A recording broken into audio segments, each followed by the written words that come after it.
All right, guys, we're going to go over the keynote presentation. I'm going to try and jam through this presentation in less than 1 hour.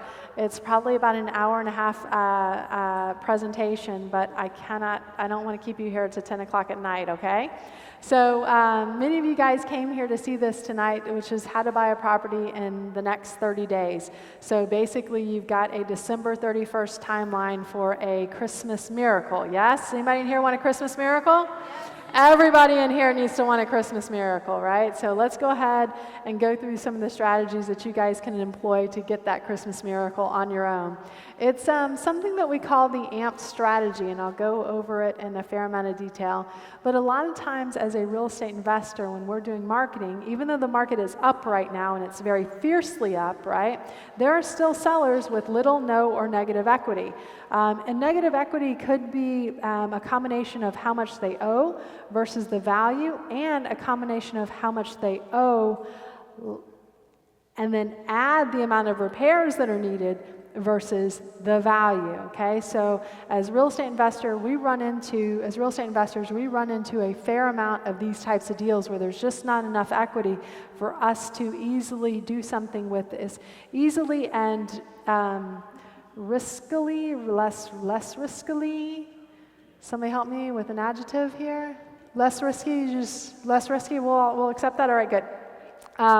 So you can't make money off some of these houses just because there's just not enough there. So basically what we are trying to do in showing you this strategy is teach you how you can use this strategy to make, even off of a no equity deal, $5, $10, $15, or $20,000, and have this be your Christmas miracle, okay? This is something we want to try and get done in the next 30 days. So as an investor, you basically facilitate this deal for both the parties. You facilitate the deal for the seller and you facilitate the deal for the buyer. And it's something, again, we call the assignment of mortgage payment system. And basically what you do, it's kind of a fancy wholesale. But it's a wholesale. Normally when we think of wholesaling, we think of like, oh, I'm going to wholesale you a deal, right? This is like, I'm going to wholesale somebody a bag of crap. Right, which normally we can't do, right? There's just not enough equity here. So do you guys want to know how to wholesale a bag of crap? Good. All right, good. We'll take 2 craps to go. Okay, so you have the seller and then you have the investor, right? So you're doing your marketing, right? And a seller calls you and says, yes, I want to sell you my house, right? You start going through the numbers with them and you realize, well, oh boy, this seller does not have any equity and I just want to get off the phone with this guy because I'm not going to be able to make money off of this deal. What I'm going to challenge you guys to do is, instead of walking away from this deal, get it under contract. Anything you can get under contract in any market, get it under contract, right? This is, what's Phil's investing strategy? Ready, fire, aim. Ready, fire, aim. Ready, fire, aim. So this is a ready, fire, aim strategy. Just get it before any of the other people in here get it. Yes? You guys follow that? Get it under contract. Then you, as the investor, need to find a buyer, a regular retail buyer who cannot get a loan, and you will assign that contract to them. You'll sign an agreement with them, and then the buyer, for you making them their day, right? For you being able to get them a house that they otherwise would not be able to get because they can't get financing, they pay you an assignment fee that might be $5,000, $10,000, $15,000 on average, okay? And then the seller deeds the property of the home over to the buyer, and the buyer makes payments on the seller's loan. In this situation, it's very similar to a wholesale deal, but again, a typical wholesale deal, you're wholesaling something with a lot of equity. This, you're wholesaling something with not a lot of equity, right? This is one of the things that makes it unique. And as an investor, you don't have a whole lot of risk here because, again, you're not on title anywhere. You're not on title anywhere. And by the way, guys, can you do this in your self-directed IRA? All day long. So it's a great way to build your wealth that way as well. In terms of equity mapping, and this is one of the things, one of the tools that we use when we're talking to a homeowner on the phone, and basically I always say we can sell any deal we can do any deal as a real estate investor as long as there is a problem, motivation, right? Motivation, right? I can't do a deal with someone who's not a motivated seller, right? I cannot make that deal work, but if there's motivation, I can make that deal work. So we call that motivation, in many cases, it's financial distress. So when there's more financial distress, right, over here, and when there's hardly any equity, little, no, or negative equity, the AMP strategy, as well as the short sell strategy, work really well. And in fact, sometimes they work well in tandem, and sometimes we'll do what we call a combo strategy and use both of these strategies together in the event that they may not be able to make payments for an extended period of time and may end up on the foreclosure list. So in its simplest terms, you buy the property, or you're just getting it under contract, right? You have no intention of ever taking title to this property, okay? You get it under contract, and then you assign this contract for a fee. It's just like wholesaling, except you're not going to find the buyer in this room. You're not going to find the buyer as another real estate investor, okay? You're going to find the buyer is a retail buyer who cannot otherwise get a loan. And then you make usually 5 to 10% of the home price, which is usually a $5,000 to $15,000 fee, okay? 10% at $15,000, that's like a $150,000 house. That's like a $200,000 house, okay? You're usually not doing this on the higher end houses, although sometimes you will as well, and I'll go through some examples of that too. So for you as the investor, all you need is a little bit of money to get it under contract. You'll want money to put down for the option period. You'll want money to put down for the earnest money, right? So there can be consideration there. And so if you need to terminate the contract, you actually have the ability to terminate the contract as a result of having that option period in place. The risk is very little because you never really take title to this thing, and you're letting the seller know you have a bag of crap. You say it nicer than that, though. It's like this is us talking, right? You have this is not. I can't, like, seriously. This is what you got. Like, I can't do anything with this. I've got one, maybe two strategies that I can use to do something with it, but I can't give you a guarantee on it because I'm not actually buying it. But what I'm going to do is I'm going to try and take this contract and try and wholesale this contract out to a buyer who might be interested in it. So the benefits, fast cash, no money, and this is this 30-day thing, right? Easy to find sellers and easy to find buyers. In fact, for every seller that you find, how many buyers are you going to find? 14. I like their number. It's very precise. Normally, you're going to find 10 to 20 buyers for every one seller that you have. So you guys want to do a little trial balloon on this? Put an ad on Craigslist tonight and say, owner finance deal and 78750, $15,000 down payment gets you this house. How many emails do you think you'll have in your inbox tomorrow? About 14 or 20, right? You'll find a lot of buyers are looking for financing in a non-traditional way, okay? Financing in a non-traditional way. Yes? In this case, the buyer has his name on the deed, but the seller still has a note. Yes. The buyer doesn't pay the seller, doesn't make the mortgage payment, the payments will happen. I've got a whole slide that goes through that, but I'll go ahead and answer it now because I don't want you to get stopped at that. So the way a property sale works in Texas is there are two different instruments that are recorded at the courthouse. Number one, the promissory note, and number two, the deed. They are recorded separately. They run separately, okay? So you can sell your property to someone, and the deed goes to that other person, but the loan can stay in place. So Naylor, is that right? So Naylor's question was this: well, what if the buyer stops making payments? What if the buyer stops making payments? Let me back up and let me tell you about the seller real quick. The seller has little, no, or negative equity. The seller is also motivated, which means they've had some increase in expenses and or some decrease in income, or both of those things together, right?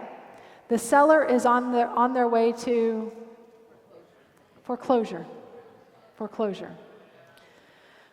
The seller's looking for a way out of going to foreclosure. So I have a way out for you, Mr. Seller, okay? And you may say to me, yeah, I get it, but what happens if this new buyer stops making payments? Well, let me tell you first about what the new buyer is going to do. First of all, the new buyer is going to reinstate that loan. You know, the one that you've been not paying on? You know how you've been living at this house for free? That's the first thing that the buyer is going to do. When you go to close, you have to reinstate that loan first, then you have to pay closing costs. Then whatever's left, I'm going to keep, right? So that buyer is actually going to have a little skin in the game. And what happens if the new buyer stops making payments? You foreclose, okay? So this is something called a wraparound mortgage. A wraparound mortgage gives the seller the ability to foreclose on the buyer in the event that the buyer stops making payments. Worst case scenario, this seller is where?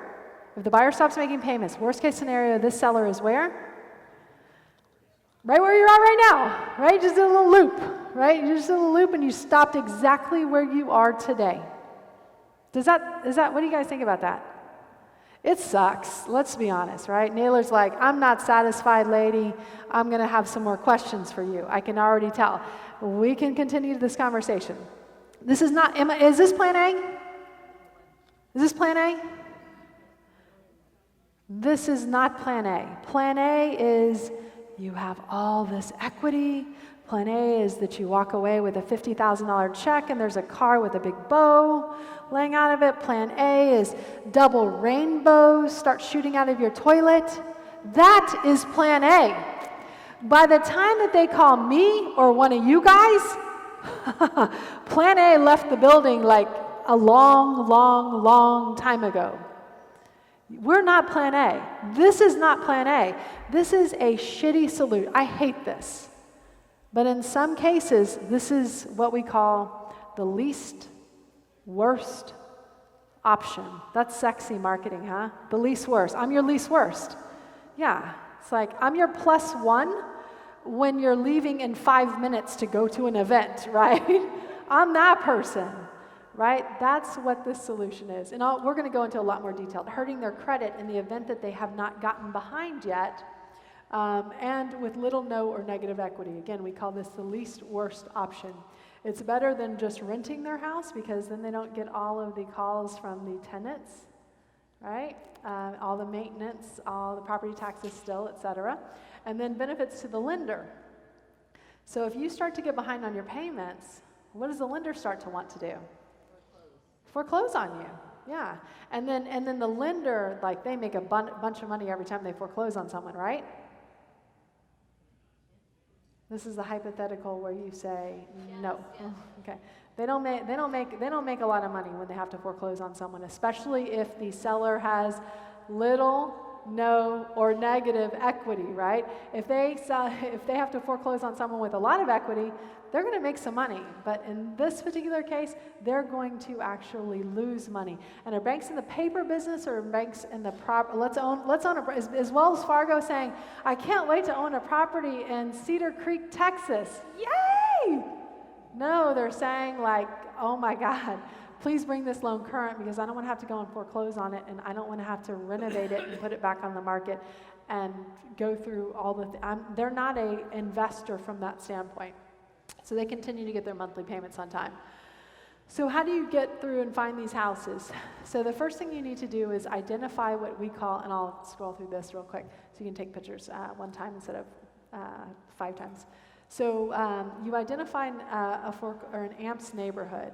Okay, so how do you identify an AMPS neighborhood? There's 2 ways. You can either look at the foreclosure list and look at the neighborhoods that are listed over and over and over again, month after month after month, okay? Or you can just pull something off of the MLS and look at all the neighborhoods where there are foreclosures or short sales over and over and over again. We call these neighborhoods AMPS neighborhoods.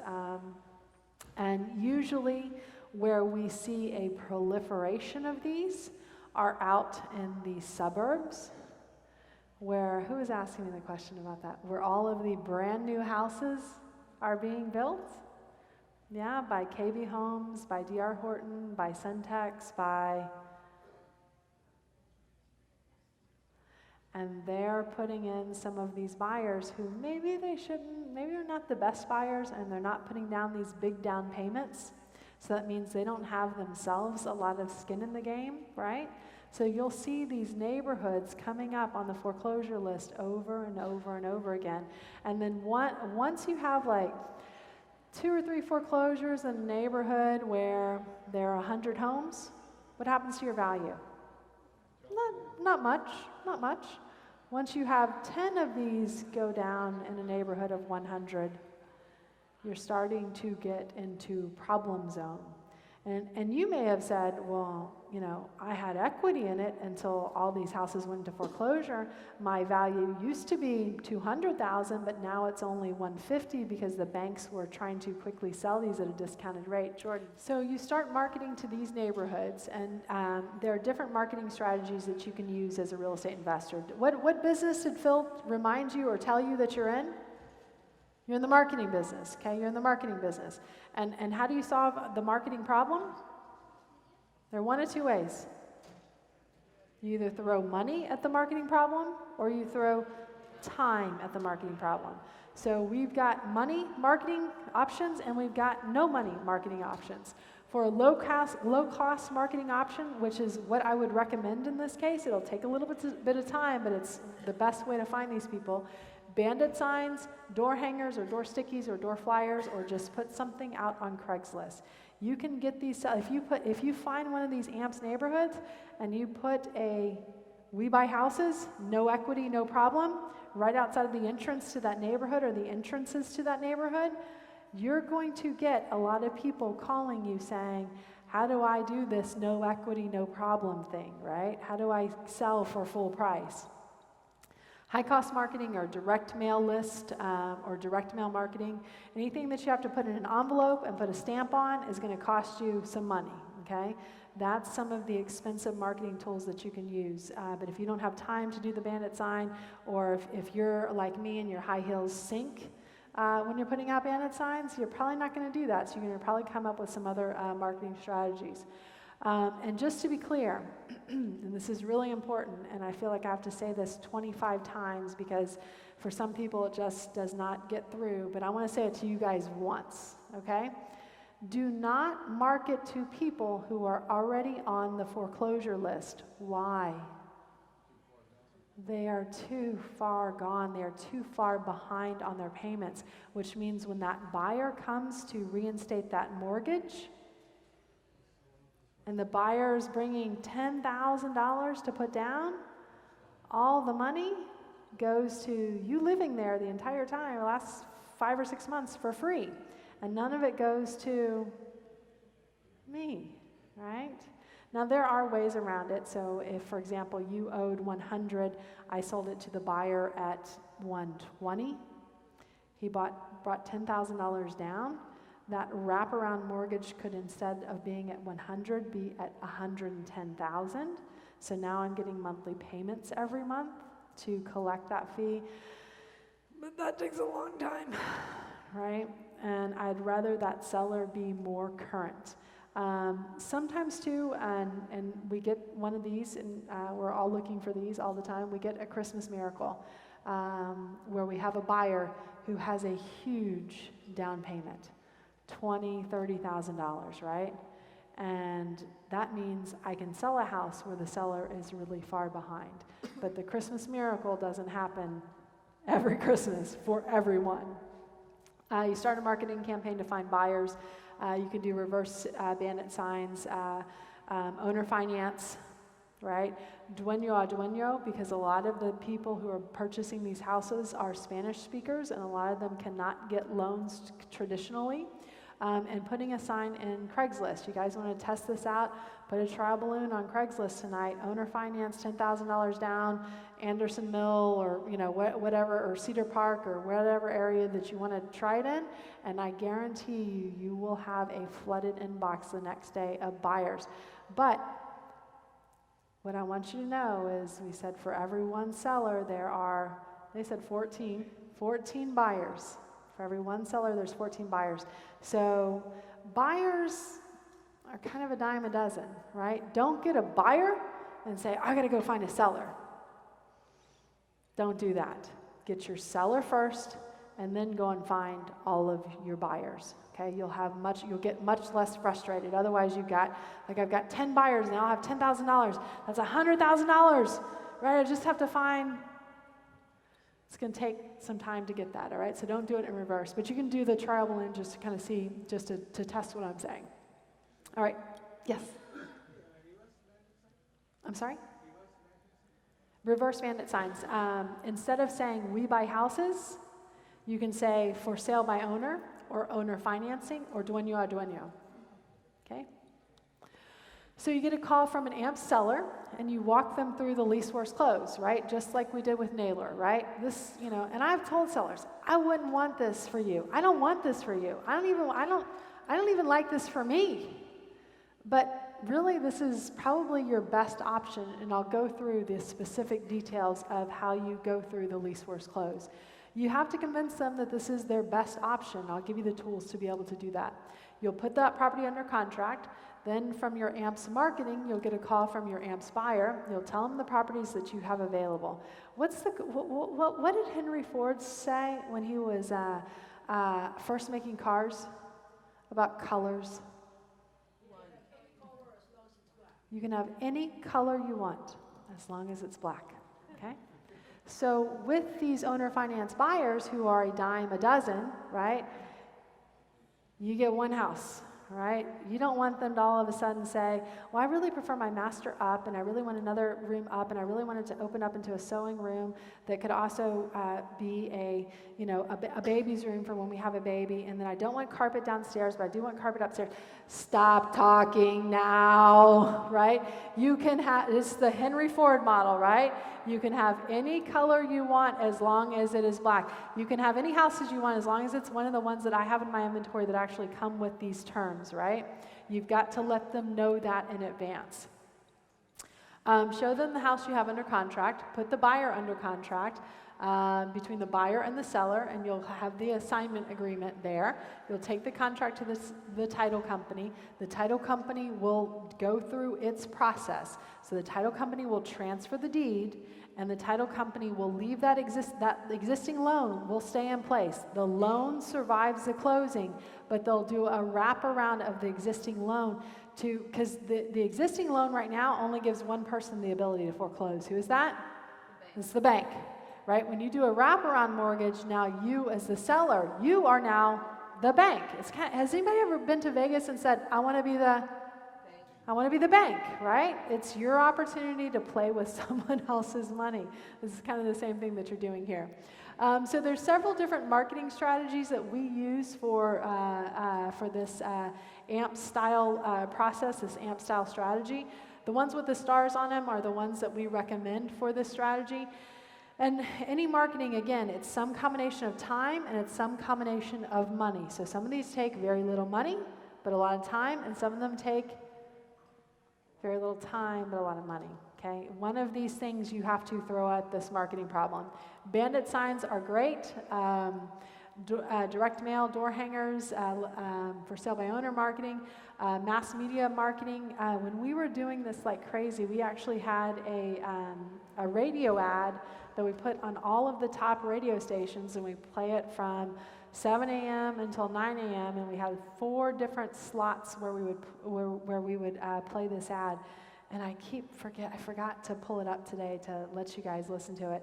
But when Phil originally recorded it, and he has a great voice and a great voice for radio ads, so he made this ad, and when he first recorded it, the script for it was "Banks suck," and then started kind of going for there.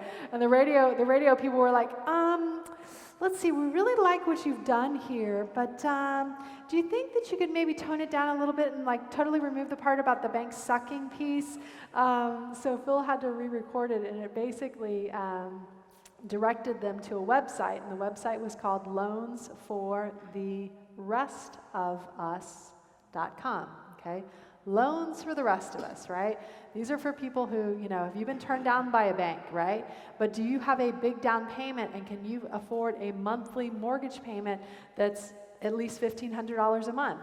If so, go over to loansfortherestofus.com, which is a pretty easy URL to remember, right?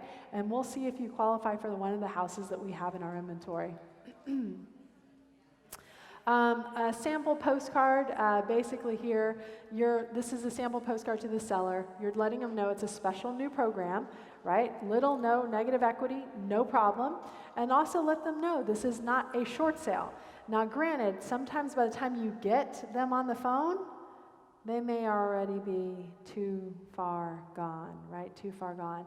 At that point, then that's when you implement the dual strategy, right? What we call a combo plan, where, listen, you're $20,000 behind on payments. I'm going to go ahead and try to find an owner finance buyer that will reinstate your loan and then take over your payments. I don't know if I'll have a whole lot of luck, but I'm going to try. But at the same time, let's go ahead and get a short sale going, because that may be how this thing ends up playing out. And by starting a short sale, what do I typically get to do? What does a short sale usually allow me to do? Buys time. Delay the auction, delay the foreclosure, okay? They may say, I don't really want to do this, right? I don't blame you, right? But at least give me some time to use this other strategy to be able to help you, right? None of these things are plan A, right? None of these things are plan A, but you still have to help these people even when your normal plan A and their normal plan A don't meet. So you're selling it as is. They don't have to make any repairs, which a lot of realtors would come in and say, well, you got to make all these repairs, right?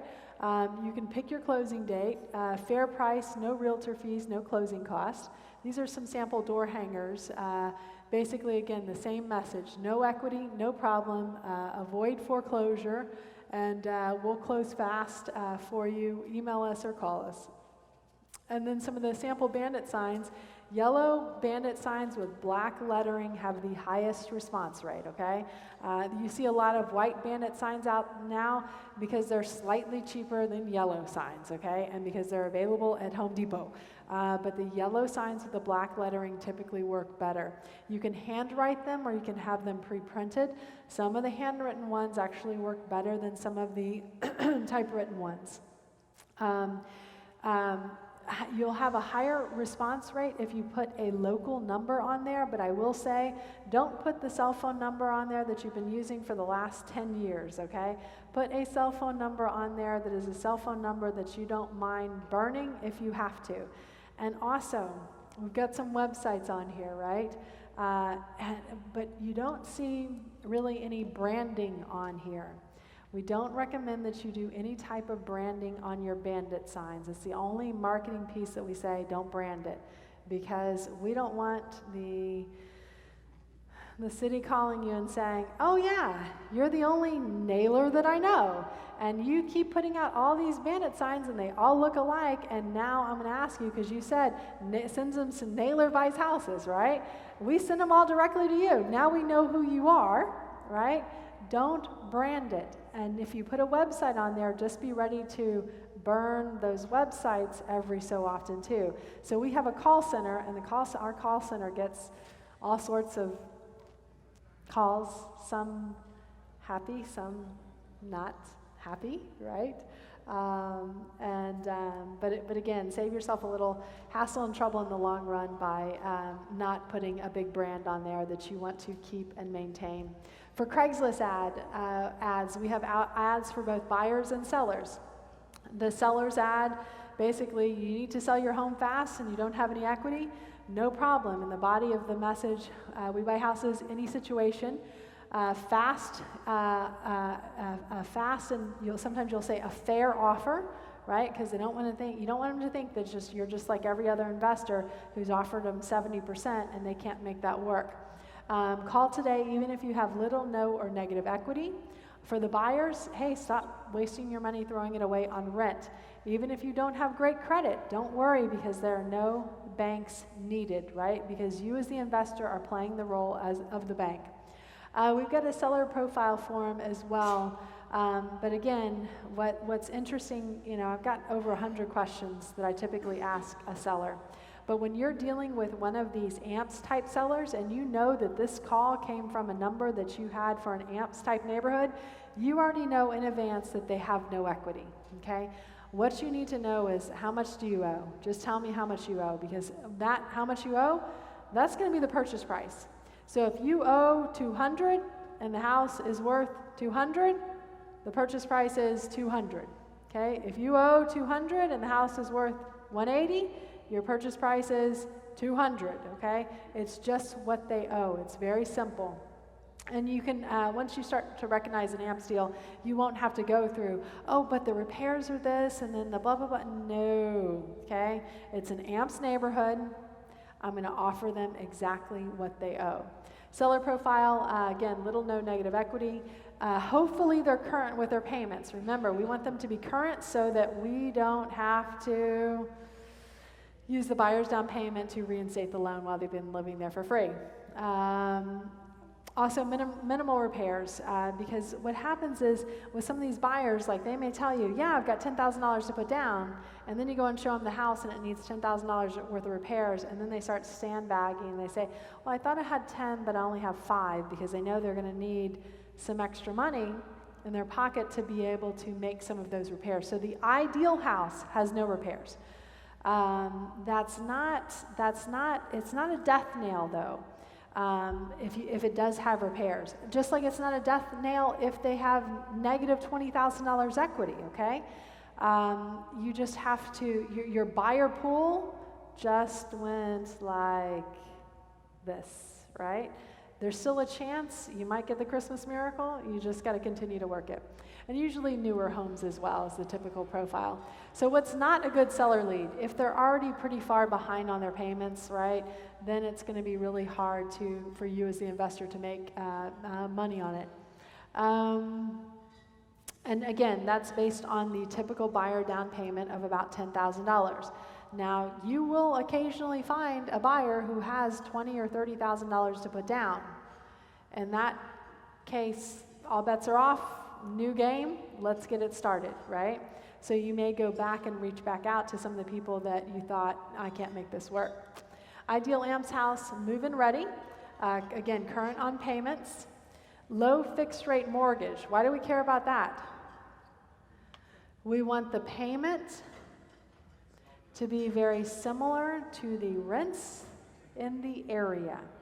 Payment, so wait a second. So I can either rent a house for $1,500 a month, or I can buy a house for $1,500 a month and get some of the tax credit, right? Yeah, and for the interest payments, et cetera, yeah, I'm gonna buy. Desirable area, obviously you're gonna want it to be somewhere people are gonna wanna live. But again, this is not gonna be the Taj Mahal. You are not going to live there, right? Everybody needs a house, so don't be overly picky. And remember what you're going to tell your buyers, right? You're going to go through the Henry Ford example. Typical buyer profile, again, and I'm not going to go through all the questions that we ask, but you'll want to collect information from the buyer to really make sure that they are a good buyer, right? But the bottom line is this. There are 2 questions that you've got to ask that buyer. Number 1, how much do you have to put down? And number 2, how much can you afford a month, right? You want to know, is it going to be worth your time to work with this buyer, right? And you also want to know, can they make that monthly payment? Are you putting them in a position where they're going to succeed? You don't want to put them in a position where they might fail. We all agree on that. What do realtors say about buyers? Buyers are liars. Buyers are liars. They're always sandbagging you, okay? So they're going to say, I have 8,000, you know they have 10. They're going to say, I have 10, you know they have 12. It continues to go on like this. So don't kick out a buyer who says, I only have 7, right? But you can tell them, go sell something. Or I can't find a house where I can put you in for less than $10,000. Go sell something or go continue to save money and call me back when you've got that money in place, okay? Sales and negotiation, so the least worst close. Okay, so least worst close. So a lot of times when a seller's calling us, they're calling us because they saw something in our marketing that said cash, okay? We make cash offers, right? We make cash offers. So when you offer this to someone, someone's gonna say, well, wait a second. I thought you said you made a cash offer. This is not a cash offer. This is something, I don't even know what this is, right? So you always walk them through a series of offers when you go through this strategy, when you go through this close with them. The first offer is the cash offer. What's our cash offer as a real estate investor? 70% of the ARV minus repairs. So on $200,000 house with $20,000 in repairs, 200,000 times 70% is 140 minus 20,000 in repairs is 120. My cash offer to you is 120. But I owe 200 and I don't have $80,000 to bring to the closing table. That's not going to work. That's my cash offer. What's my second offer? I don't like that. That won't work, right? We're in different atmospheres here, right? Another option that you have, because you don't have any equity, is you could hire a realtor. I know a bunch of realtors. You could hire a realtor, and they could list the property for you. You owe 200, it's worth 200, and on average there's about 10% in closing costs. So that means you're going to have to bring, instead of $70,000 to the closing table, you only have to bring $20,000 to the closing table. I can't. we're still in different atmospheres here, right? Cannot make that happen. Plus, if it needs repairs, it's going to go even lower, right? Still cannot make that happen. What else do you have? Well, we can always do a short sale, right? It's going to totally trash your credit. It's going to take forever. That doesn't sound very good either. Oh, and the other thing is sometimes these short sales, they end up in foreclosure, right? Which is the atomic bomb of all credit scars. Hits the deepest, lasts the longest, okay? Well, that sucks too. What else do you have? Well, don't have plan A, right? Plan A is you have equity, right? Don't have plan B because it can't make you a cash offer because you can't afford to bring money to the closing. Plan C, list it with a realtor? No. Plan D, short sale. Plan E, well, it should be plan F, foreclosure, right? Do you have anything else? Well, I've got this one thing, okay? I have some buyers who would be willing to take over the payments on your house, and make the payments going forward. It's not plan A, but it's better than any other strategy that you have right now. It's not plan A. We're not talking about plan A here. Plan A left the building a very long time ago, okay? It's the best strategy I have for you. And then sometimes they'll say, well, what about your cash offer? Yes. You know, so you kind of go around in these loops with them. It's like, or sometimes they'll say, Shenoah, I love everything that you said, right? Except I don't want to leave my loan in place. What?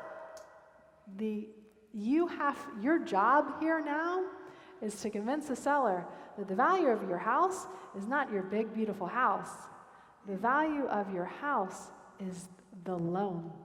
The only thing that's valuable or special about your property is the fact that you leave this loan in place. If you take the loan off the table, then we go back to all of these other options, which are, none of them are good, right? None of these other options are good.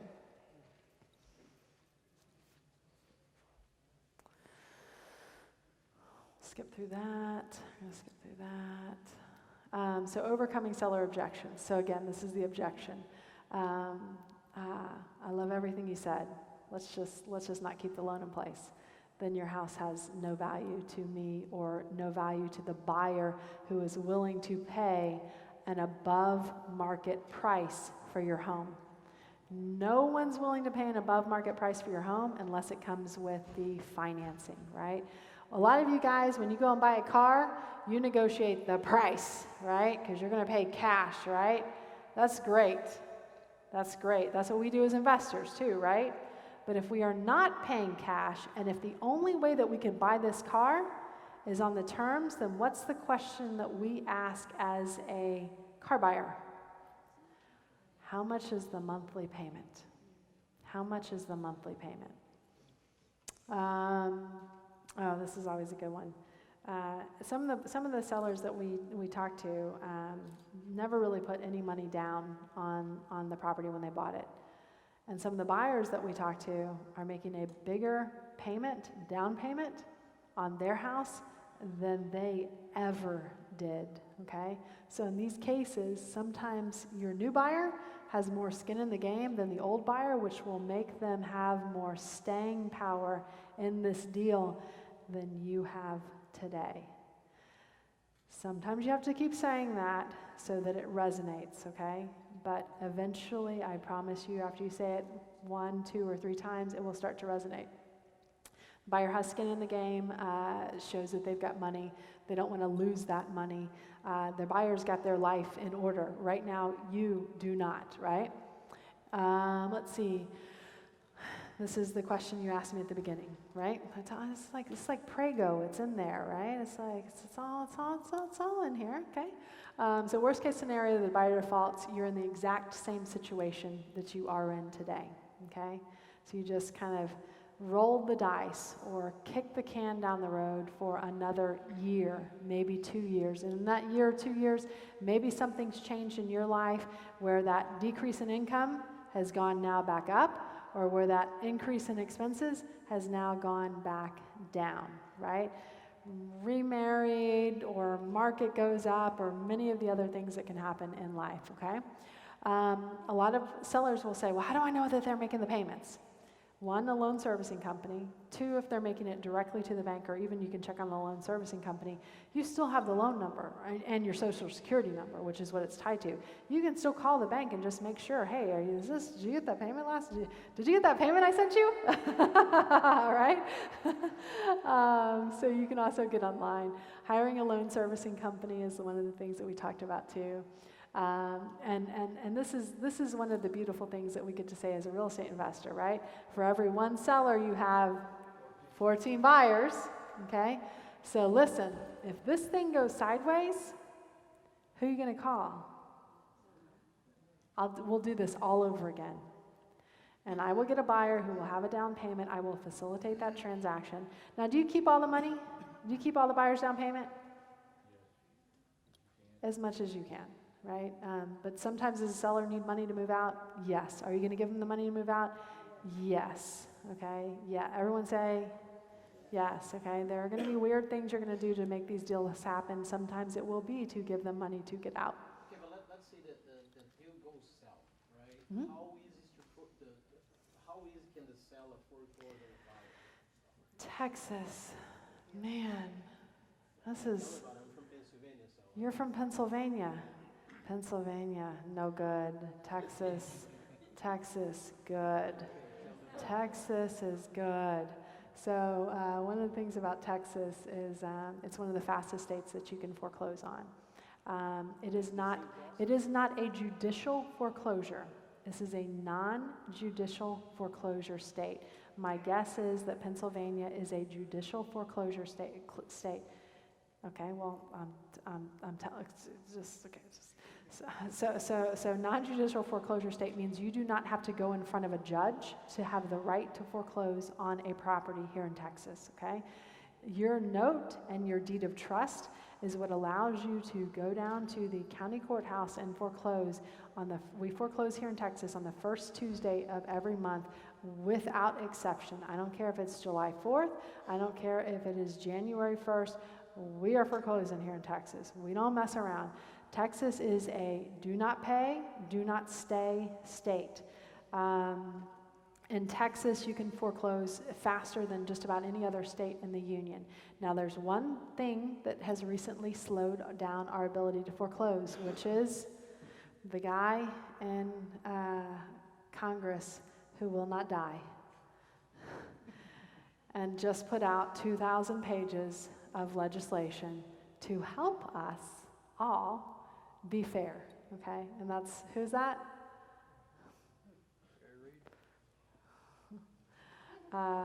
Dodd-Frank, okay? So Barney Frank, Barney Frank and Chris Dodd, yeah? They just put out all this legislation to help stop a financial disaster from ever happening again. Psh, guys, we solved it ourselves, right? We solved it a long time ago, and they're still writing laws to make sure that this never happens again, even though it was not going to anyway, okay?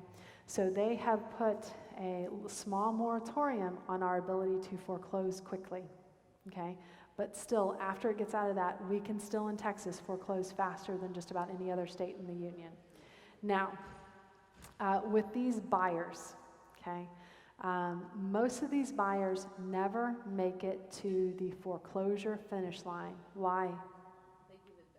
They give it back in something that we call a deed in lieu of foreclosure.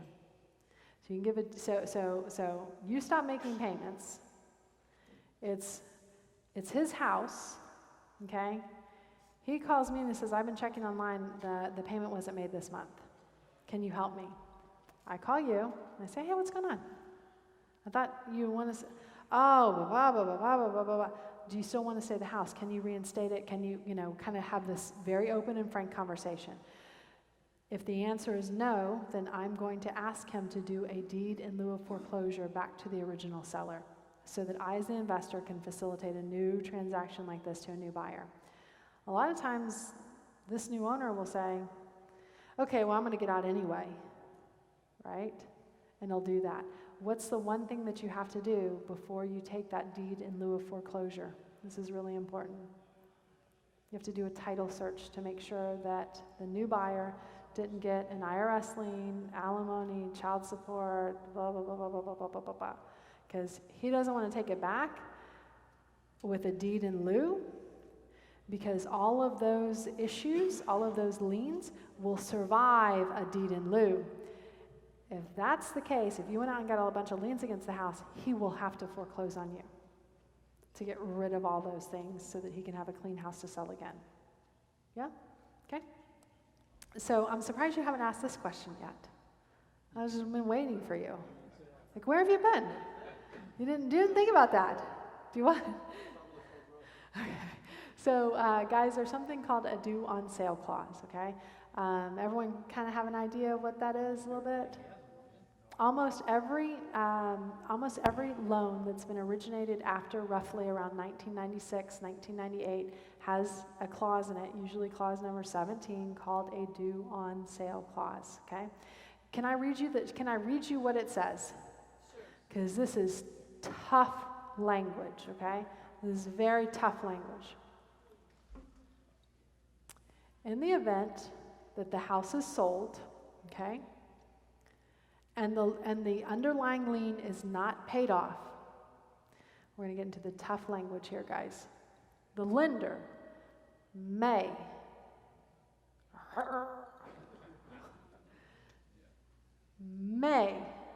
at its option. Yeah, it's like a kitten. It's like a little mouse kitten, right? It's like, you hear this tough language? Yeah?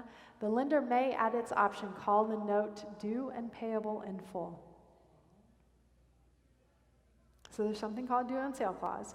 So if I deed the property to someone else and I keep that existing loan in place, the lender could call that loan due. That's a problem. How's the lender going to find out about this? Seller or buyer does something dumb like, "Hey, quit sending me these things. I sold that house a long time ago." What? Or the buyer's going to say, "Hey, quit sending me this stuff with this old seller's name on it. I bought it already." What? Even then, the lender generally will not foreclose if the loan's current. If the loan's current, they don't care who's making payments on it, right? If that loan's current, they are happy, happy, happy cancers. They will call the loan due and payable on the acceleration clause, right, which is you stop making payments. They're going to do that all day long, okay? But in this particular case, when the payments are current, they're happy. Because do they win or lose when they have to take something to foreclosure? They usually lose. I'll address that in 2 seconds. There's something else I wanted to say here real quick. There's one lender that we've ever had a problem with. Who's that? Wells Fargo. No, Wells Fargo could give a crap. San Antonio Federal Credit Union.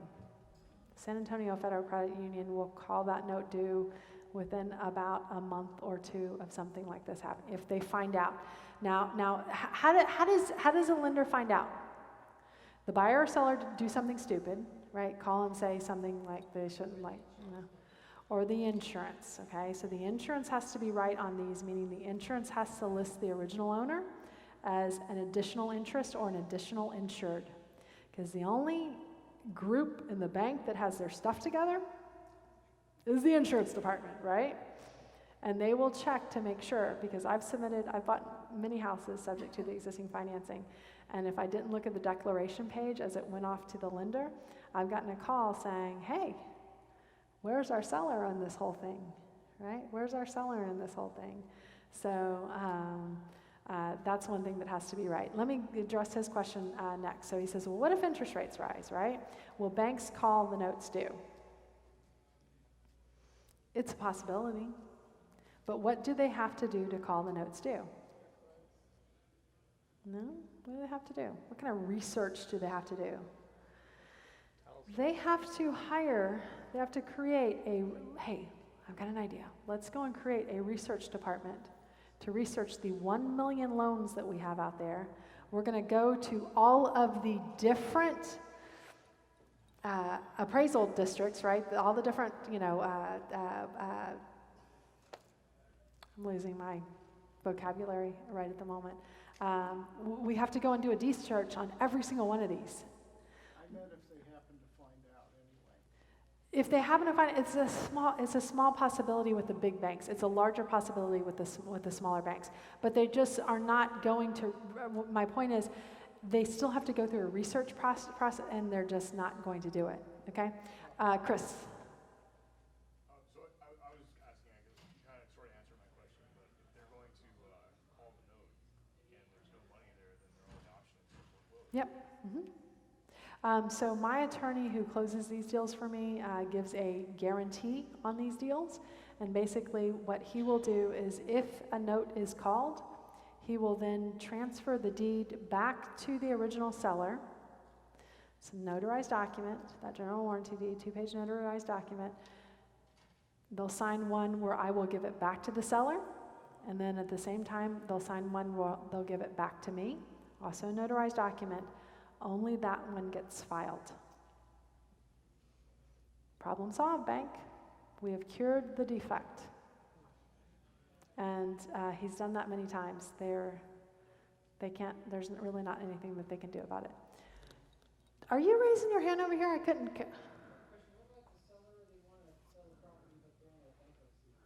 If the seller wants to sell the property and they're in bankruptcy, they cannot sell the property until the bankruptcy has been either discharged or until the house has been lifted or removed from the bankruptcy. There's many finer details, but in general, you still have to wait. The issue, though, is why does someone declare bankruptcy? Because they got behind 6 months. They were put on the foreclosure list. They declared bankruptcy to stop the foreclosure, which put them behind another 4 to 6 months. So now you've got 8 months where this seller is behind on payments. If there's little, no, or negative equity, this strategy's out. If there's a lot of equity, then I'm going to use one of my other strategies and one of my other offer types. Okay. Due on sale clause. So nearly every loan has one. You are triggering this clause, but usually lenders never close it, never call it due unless you are behind on payments, except for San Antonio Federal Credit Union. And remember, and the words of our attorney, there is I just screwed that way up. Remember, in the words of our attorney, there is no due on sale jail, okay? Nobody's going to jail if they violate the due on sale clause, okay? Overcoming buyer objections, usually there are no buyer objections at all. Like they get to live the American dream, they're thrilled. Biggest objection is, I don't like this particular house, right? Henry Ford, you get to tell them that story over and over again. Beggars can't be choosers. You get a property with the financing in place. Analysis and due diligence, the great thing about an AMP deal, you don't have to be an expert. You don't have to figure out what all the repairs are, right? You don't have to spend all this time, making sure your ARV is right. ARV doesn't matter, right? All that matters is what's owed on the property. It's a totally different mindset than the typical investor mindset of, I've got to have a deal. It's got to be some equity, right? I've got to get it 70% or in that range of ARV minus repairs. Offer formulas, 70% does not apply. I'm going to skip through this really quickly, sorry. We're going to go through some examples. So again, ARV 150, repairs 3,000, loan amount 165, you offer 165. ARV 200, repairs 5K, loan amount 2K, you offer 200. Buyer sales examples, okay? So this is again, that ARV 150, repairs 3, loan amount 165, you offer the seller 165, you sell it to the buyer for 175, okay? Buyer puts down 13,000, and I say 13 because some of that goes to the title company, right? So then you as the investor get to net that $10,000. That's your profit. Same example, again, you just raise the price, right, above what you purchase it for, which is what's owed on it to get the deal done. Epitome of other people's money is what we love about doing AMP's transaction. You do need to be able to convince the seller to keep that loan in place. Okay, you need to be able to convince them. And how do you do that? What close strategy do we use? The least worst close, right? The truth about AMPs, the last slide. I'm going to go and bring all this up there. It works if you work it, just like anybody else, just like anything else that you do, right? The truth is that there will always be broke, motivated, no equity sellers out there. And it's the perfect solution for those people in general. And do you think there are a lot of buyers out there who have a down payment but maybe can't get a loan? Probably anybody from California, and in some cases maybe anybody from Arizona, right, who went up and then went down, right, and they got caught in that big up and that big down. For people in California, Arizona, Nevada, Florida, they did not leave the 2006 to 2010 timeframe without a short sale or without a foreclosure. But they still make good money. They still are able to save for a good down payment, and they can still afford a payment on one of these houses. You guys follow? So again, the buyers are much easier to find than the sellers. You have to have some confidence to be able to sell this transaction. You have to be able to say, annoying stuff like it's like Prego, it's in there, right? And then have people believe you that you've done this a couple of times, you know what you're talking about. You have to have the right team in place. You have to have a good closing attorney to be able to do this. Guys, any questions about the AMPS presentation? Any more questions before we break?